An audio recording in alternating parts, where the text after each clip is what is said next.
আমি মোহাম্মদ তারিক Hasan S Chowdhury technical ইনস্টিটিউটের swing সেকশনে প্রশিক্ষক হিসেবে কর্মরত আছি। এখানে আমরা হাতে কলমে প্রশিক্ষণ দিয়ে থাকি। আমাদের প্রতিষ্ঠানের মূল উদ্দেশ্য হল এলাকার গরিব অসহায় মেয়েদেরকে প্রশিক্ষণ দিয়ে যাতে তারা আত্মনির্ভরশীল হয়ে নিজেকে গড়ে তুলতে পারে।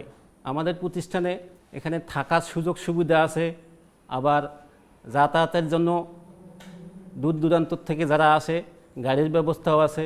এছাড়াও বাংলাদেশ জাতীয় দক্ষতা উন্নয়ন কর্তৃপক্ষের অধীনে বিটিবি এনএসডিএ বিভিন্ন প্রশিক্ষণ দিয়ে থাকি।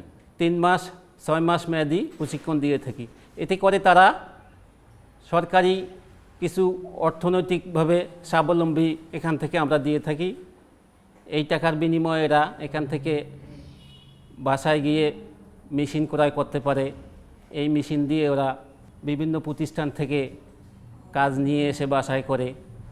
আবার অনেকে এখান থেকে দোকান দিছে, অনেকে দোকান চালাইতেছে, অনেকে বিদেশ চলে গেছে। এখান থেকে আমরা একটা যে নতুন স্কিলের সার্টিফিকেট দেওয়া হয়, এই সার্টিফিকেটটা এরা বিভিন্ন কাজে ব্যবহার করে থাকে।